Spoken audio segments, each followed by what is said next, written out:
站起来，好，重新。往前省。对了，后边长岛这一边啊，放弃啊，那真的可以。KO。中国得到高僧武僧义龙居然被日本伪娘击倒读秒了。就在击倒前，武僧义龙还占据着大比分优势。从此以后，这位日本伪娘就以为自己在中国就是无敌的存在。此人就是日本中量级冠军长岛雄一郎，只因喜欢出场时打扮成各类动漫女角色而被人称为日本伪娘。当然，这家伙的实力也是特别的强悍，从出道以来击败过无数世界冠军顶级名将而挤入世界排名。可以说，武僧义龙败在他的手下是一点都不冤枉。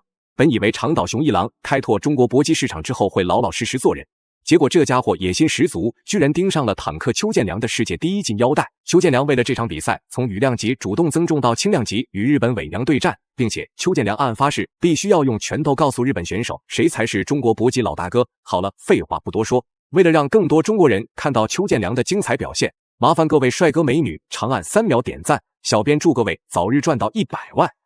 第一回合开始，黑色短裤就是中国选手邱建良，白色短裤就是日本选手长岛雄一郎。这场比赛对邱建良来说是一场全新的挑战。大家都知道邱建良在羽量级就是神一样的存在，然而增重到轻量级的邱建良移动速度并没有出现严重下滑的情况，反而是虚晃拳头，随时准备应对长岛的突发猛攻。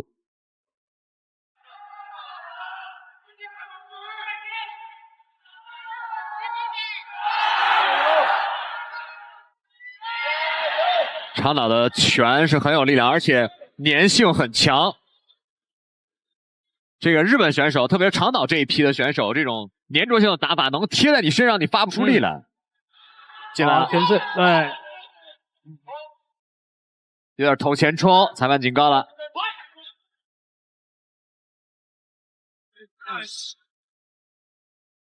看对手是充分利用自己臂展的优势，哎。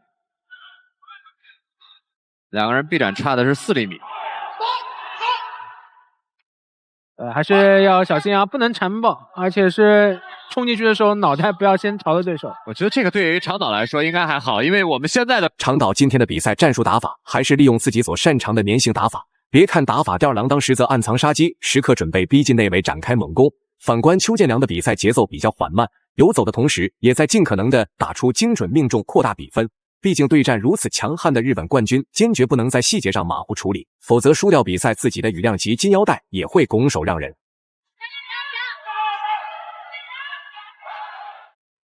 哎，反倒是长岛这边是刚才有个游走啊，哦，前摆打到了，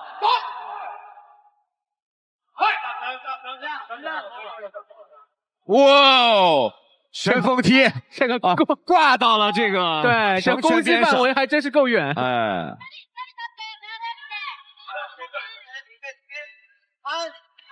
好，就这样一个左侧的摇臂往里进，见了对手这一个进攻的这个企图啊，你看又是同样的动作，又躲开了，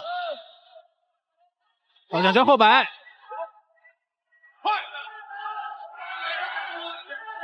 这样很聪明啊，打起来。前后手，对，我觉得长岛应该打一些常规的进攻，不要被对手给带走了。没错，后手，对，这个身体上的优势，实际上长岛还是在的。比赛来到第2回合，眼看占不到便宜，长岛随即开始实战自己的成名绝技，主动上前搂抱，顺势做出一些小动作来干扰邱建良的比赛节奏。好在今天的比赛规则并没有严令禁止搂抱动作。但是长岛的长时间搂抱明显放在今天的比赛中比较不合适，这样不仅有辱比赛精神，还会让台下的观众们不买账。这样的选手，只要你鼓我的酒，就连续打击板打开。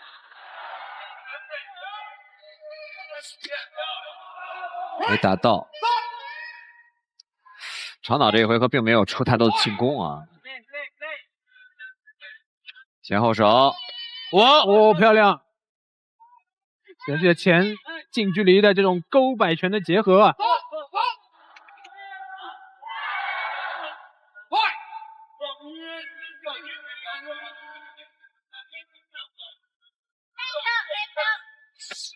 好的低扫，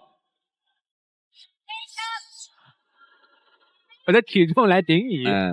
隐忍已久的邱建良终于忍不住了，主动施展神龙摆尾，成功将长岛给挂倒在地。可以说，邱建良为了应对长岛雄一郎，可谓是做足了功课，甚至将武僧义龙请来了几天时间商讨战术打法。这也是为什么邱建良面对长岛使出粘性打法还这么有恃无恐的原因。邱建良正是打算今天在内围将对手彻底击溃，捍卫自己的羽量级金腰带。长岛一个左摆打到了，在邱建良的枪林弹雨里找到了这么输出的这么一个点。非常好的，又是跟对手抱住，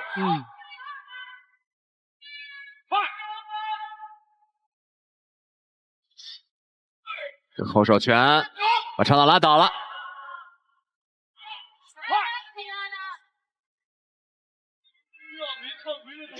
大风漂亮，左摆好的，前手击了，哇，长岛恢复的很快啊。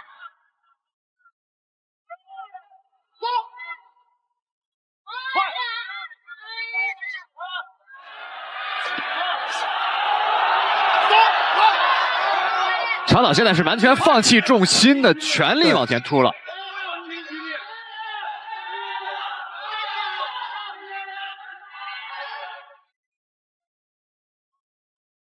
扫踢。比赛来到第3回合，2回合的拼拳换脚，长岛并没有占据什么太大优势，相反，自己还因为频繁打内围，还遭受到了邱建良的重拳暴揍。此时长岛来到了一个特别尴尬的处境，要么是继续猛攻内围跟邱建良拼命，或者是主动逃跑躲避邱建良的追击。不过邱建良的移动速度有多么快，各位观众心知肚明。自然长岛铤而走险，选择了内围拼拳。被对手打到一个前手啊，对，发力进程长岛更长。对，这已经是第3回合了，长岛雄一郎必须要用自己更多的进攻，有效的进攻。高潮！我长岛还想补腿吗？对，差一点。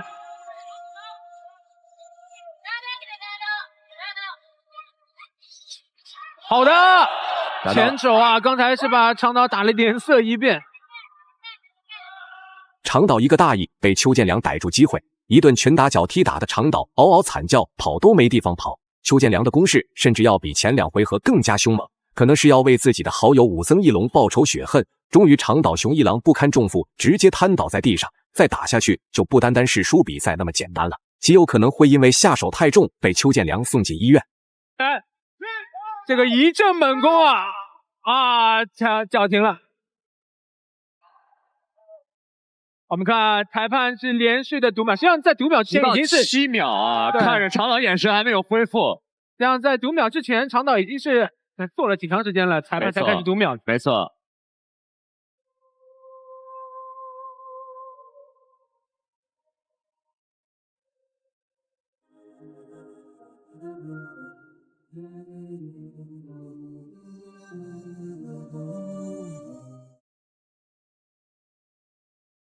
下面宣布比赛结果，红方胜。最后公布比赛结果，邱建良实至名归，赢下了比赛最终胜利。大家认为邱建良本场比赛表现如何呢？欢迎在评论区留言讨论，我们下期再见。